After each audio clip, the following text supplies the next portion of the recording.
बहू जीवन साथी है। अब मैं तुम्हारे इस घर में नहीं रह सकती सनी। मेरा दम घुटता है इस घर में। शिवानी जोर जोर से अपने पति सनी पर चिल्ला रही थी, जो अभी थका हारा काम से वापस आया था। ये आज का नहीं रोज का है। शिवानी को ब्याह कर आए इस घर में 7 महीने ही हुए हैं। क्या हो गया शिवानी, तुम रोज रोज कलेश करने लगती हो। अभी हमारी शादी को समय ही कितना हुआ है। मोहल्ले में सब क्या सोचते होंगे कि जब से मनोहर जी की बहू आई है तब से कितना झगड़ा होता है इनके यहाँ। तुम्हारे हाथ जोड़ता हूँ, धीरे बोला करो। पापा की इस समाज में बहुत इज्जत है। सालों से रह रहे हैं हम यहाँ। इस स्वर्ग से घर में हंसी की किलकारियाँ ही गूंजती थी। सनी बोला, ओह तो सनी, तुम कहना क्या चाहते हो? साफ साफ बोलो। मैंने तुम्हारे इस स्वर्ग से घर को नरक बना दिया। किस इज्जत की बात करते हो तुम? तुम्हारे पापा उस डंडे वाली साइकिल पर झोला टांग कर जाते हैं वो पोस्ट ऑफिस के क्लर्क की नौकरी करने। एक मेरे पापा A1 ऑफिसर। इज्जत तो तुम लोगों ने मेरी मिट्टी में मिला दी है। हाई प्रोफाइल सोसाइटी से थी मैं, इतने बड़े घर से जहाँ नौकर चाकर थे, हर चीज़ हाथों में मिलती थी। वेस्टर्न ड्रेसेस पहनने वाली मैं कहाँ इस घूंघट में। मेरा दम घुटता है। ना मन का खा पाओ ना पहन पाओ। एसी भी नहीं है यहाँ। ये कूलर जिसकी हवा खाने पूरा घर यही आकर बैठ जाता है। खाने में भी राइस तब बनता है जब छोले राजमा कड़ी बनती है, बाकी बस रोटी थोप दी जाती है। ऐसा लगता है मैं पिंजरे में कैद हो गई हूँ मैं। आज शिवानी बोलती जा रही थी, बस शिवानी, मैं अपने माँ पापा की बेइज्जती अब और बर्दाश्त नहीं कर सकता। इस डंडे वाली साइकिल पर जाकर वो छोटी सी नौकरी करके ही मेरे बाबूजी ने हम 4 भाई बहनों को पढ़ाया है। इस सरकारी नौकरी को देखकर ही तुम्हारे पापा ने हमारी शादी के लिए हाँ बोली। मुझे इस ओहदे पर पहुंचाने वाले मेरे बाबूजी और मेरी माँ ही है। बाबूजी ने कितना मना किया कि बड़े घर की लड़की से शादी मत कर लल्ला, उसे हमारी ज़िंदगी पसंद नहीं आएगी। पर मैं तुम्हारे प्यार में अंधा था। तुमने भी तो हजारों वादे किए थे कि मैं हर परिस्थिति में तुम्हारे साथ रह लूँगी। सनी, बस मुझसे शादी कर लो। हमारी नई शादी है, इसलिए माँ तुम्हें साड़ी पहनने को कहती है।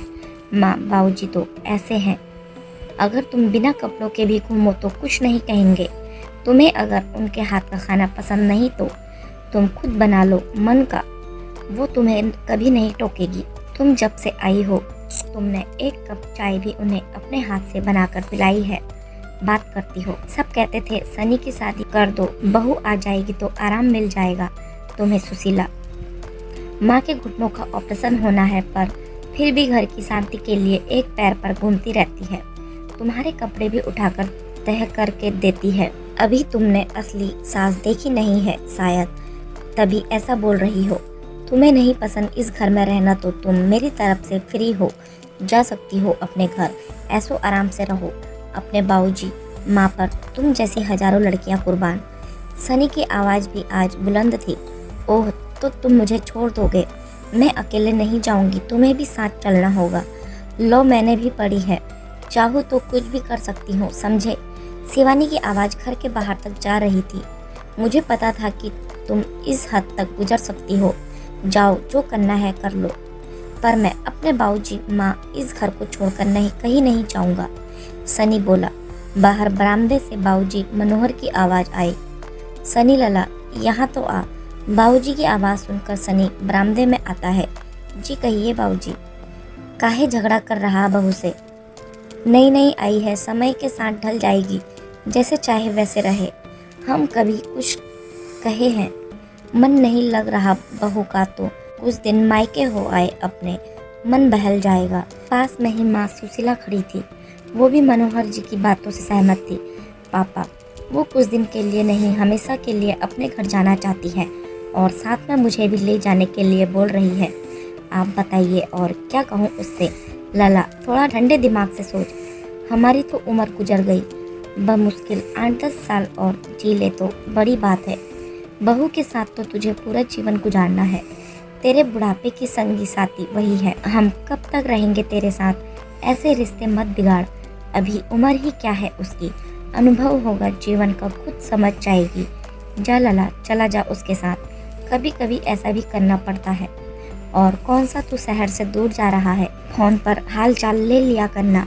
तेरी माँ है, हम दोनों रह लेंगे। मनोहर जी बेटे के कंधे पर हाथ रखते हुए बोले। बाबूजी, ये क्या कह रहे हैं आप? ऐसा कभी हुआ है? आप तो उल्टी गंगा बहाने को कह रहे। आप दोनों को छोड़कर नहीं रह सकता आपका लल्ला। सनी भाव विभोर था। बचवा, मान जा अपने बाबूजी की बात। बहू को खुश रखने की जिम्मेदारी तेरी है। 7 फेरे लेकर तू लाया है, उसे समझा जा अब। सुशीला जी कड़क लहजे में बोली। जैसी आपकी मर्जी।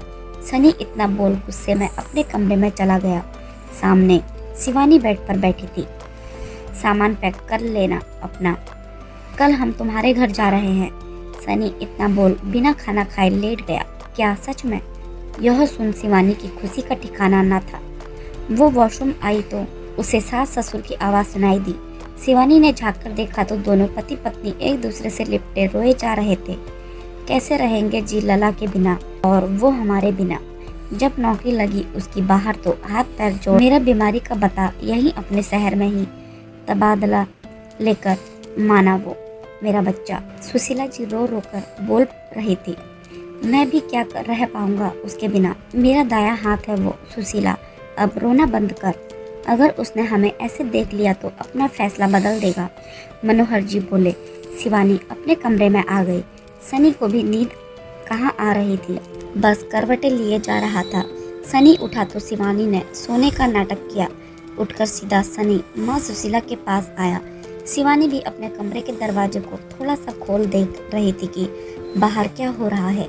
माँ, आज और खिला दे अपने हाथ से खाना, नींद नहीं आ रही, भूखे पेट। सनी बोला। जा खिला आ सुशीला, तुझे पता था लला जरूर आएगा खाना खाने, तूने पहले ही निकाल कर रख दिया। मनोहर जी बोले। सुशीला जी झट से खुशी खुशी उठ रसोई घर में आई। सनी को पटले पर बैठाकर अपने हाथों से खाना खिलाने लगी। शिवानी अपने पति के इस बाल रूप को देख स्तंभ रह गई। सनी के आने से पहले चुपचाप आकर सो गई। सनी के पास उसने आने की कोशिश की। सनी ने मुंह फेर लिया। अगले दिन सनी तैयार होने लगा। चलो, तुम्हारा सामान पैक हो गया हो तो तुम्हें तुम्हारे घर छोड़ दूंगा, फिर ऑफिस चला जाऊंगा, लौट कर वही आ जाऊंगा। सनी रूखे स्वर में बोला। मैं कहीं नहीं जा रही सनी, तुम जाओ ऑफिस। क्यों, तुम्हारी तबीयत ठीक है? सनी बोला। हाँ, मुझे रोज रोज का झगड़ा नहीं चाहिए, चलो तुम। मैं नहीं करूँगी अब झगड़ा Sunny. I am very sorry. मैं समझ ही नहीं पाई कि तुम अपने माँ पापा से इतना प्यार करते हो और वो तुमसे। मैं तुम सबको अलग करना चाहती थी। सच में मैंने तुम्हारे स्वर्ग से घर को नरक बना दिया। मुझे माफ कर दो। शिवानी की आंखों में आंसू थे। अब झगड़ा तो नहीं करोगी? सनी बोला। नहीं बाबा, कभी नहीं। ऐसे प्यार करने वाले ससुराल वालों से कोई झगड़ा कैसे कर सकता है जिन्होंने अपना बेटा मुझे सौंप दिया। सनी ने मुस्कुराकर शिवानी को गले से लगा लिया। I love you Shivani. फिर बाबूजी के बरामदे से आवाज आई।